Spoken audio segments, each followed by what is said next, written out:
आपका स्वागत है हमारे चैनल पर। इस वीडियो में आपको मिलेगा कनाडा से पंजाब लोहड़ी मनाने आए पंजाबी परिवार को एयरपोर्ट पर रोका। पूरे परिवार में तनाव का माहौल। दोस्तों, परदेश में बसने वाले हर व्यक्ति के दिल में ये सपना होता है कि त्योहारों के दिनों में वो अपने गांव, अपने घर और अपने परिवार के पास हो।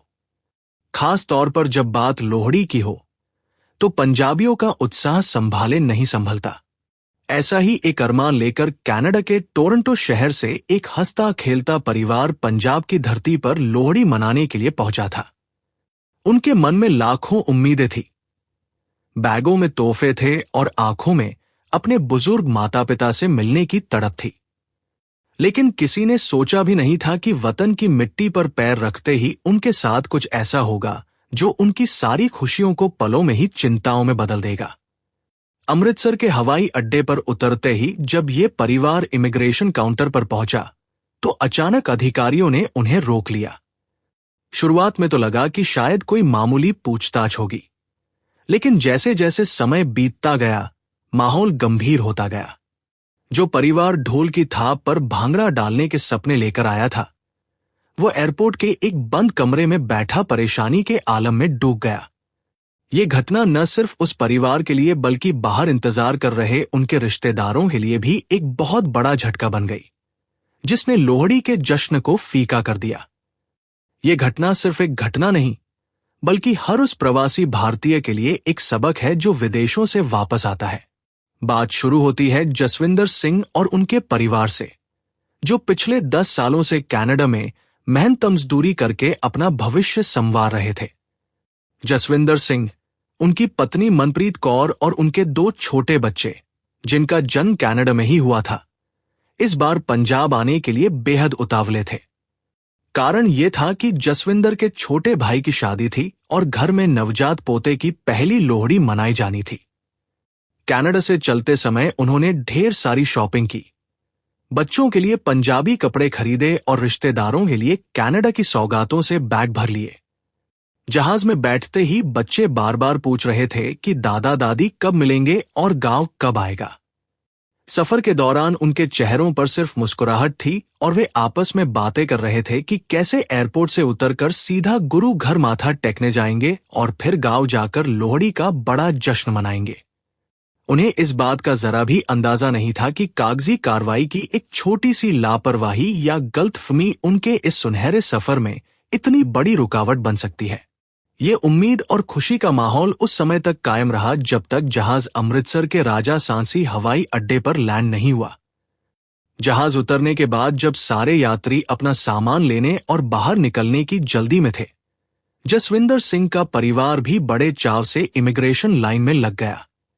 लाइन में लगते हुए वे बाहर खड़े अपने माता पिता के बारे में सोच रहे थे, जो सुबह से ही फूलों के हार लेकर एयरपोर्ट के बाहर इंतजार कर रहे थे। जब उनकी बारी आई तो इमिग्रेशन अफसर ने उनके पासपोर्ट और वीजा दस्तावेजों की जांच करनी शुरू की। अचानक अफसर के माथे पर चिंता की लकीरें आ गई। उसने कंप्यूटर की स्क्रीन पर कुछ चेक किया और फिर अपने सीनियर अधिकारी को इशारा करके बुलाया। जसविंदर सिंह ने जब पूछा कि क्या सब कुछ ठीक है, तो अफसर ने बिना कोई स्पष्ट जवाब दिए उन्हें साइड में खड़े होने के लिए कह दिया। ये वो पल था जब जसविंदर और मनप्रीत के दिल की धड़कन तेज हो गई। बच्चे, जो अब तक खेल रहे थे, माता पिता के चेहरे पर घबराहट देखकर सहम गए। आसपास के लोग गुजरते जा रहे थे और ये परिवार एक तरफ खड़ा ये समझने की कोशिश कर रहा था कि आखिर गलती कहाँ हुई है। क्या वीजा में कोई कमी है? क्या पासपोर्ट की अवधि खत्म हो गई है? या फिर सिस्टम में कोई तकनीकी खराबी है? इन सवालों ने उनके दिमाग को घेर लिया था, पर जवाब देने वाला वहां कोई नहीं था। सिर्फ इंतजार था और बढ़ता हुआ डर। कुछ समय बाद एक सीनियर अधिकारी आया और उन्हें बताया गया कि उनके दस्तावेजों में एक गंभीर तकनीकी खामी पाई गई है। दरअसल मामला उनके ओसीआई कार्ड और पुराने पासपोर्ट के नंबरों के मेल न खाने का था।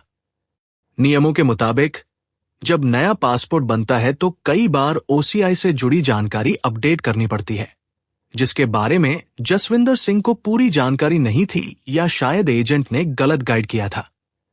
अधिकारी ने साफ शब्दों में कहा कि मौजूदा स्थिति में उन्हें भारत में दाखिल होने की इजाजत नहीं दी जा सकती और हो सकता है कि उन्हें अगली फ्लाइट से वापस कनाडा भेज दिया जाए।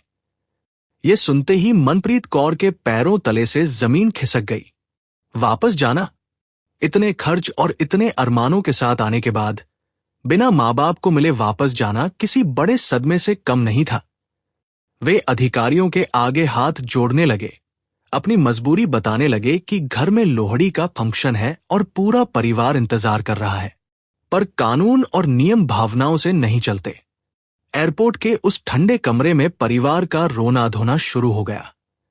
बच्चे, जो कुछ समय पहले तक दादी की कहानियां सुनने के लिए उतावले थे, अब भूख और थकावट से रो रहे थे और माता पिता बेबस होकर एक दूसरे की तरफ देख रहे थे।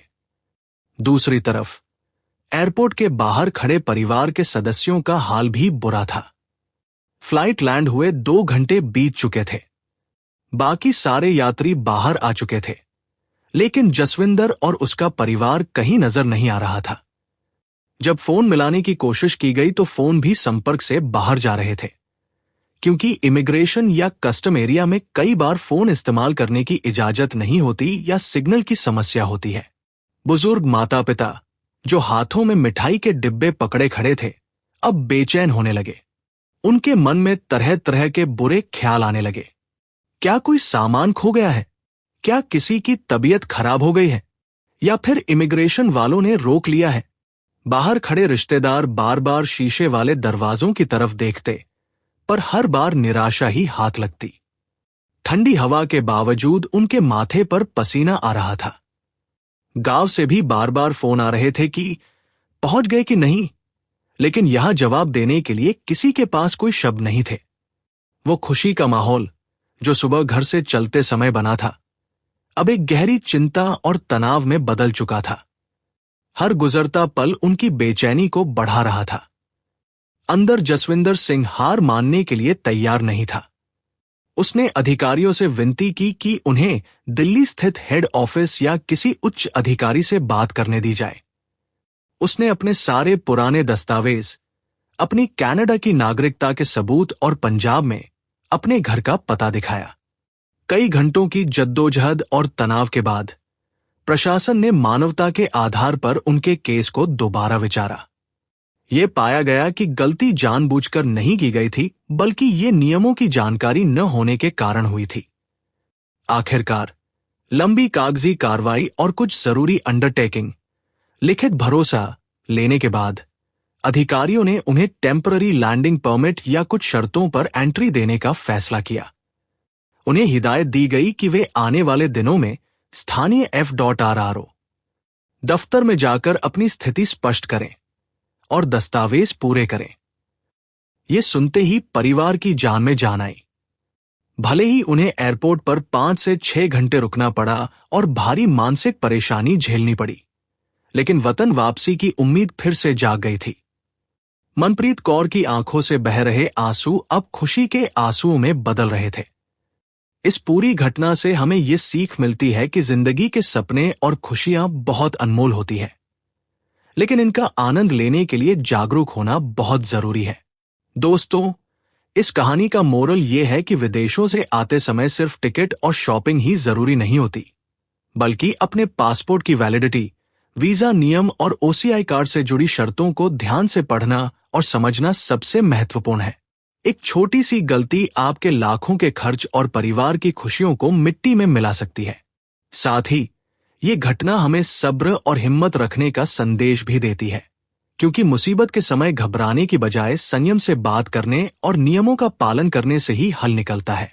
हम उम्मीद करते हैं कि इस वीडियो के जरिए आप भी सतर्क होंगे और अपने या अपने रिश्तेदारों के सफर को सुरक्षित बनाएंगे।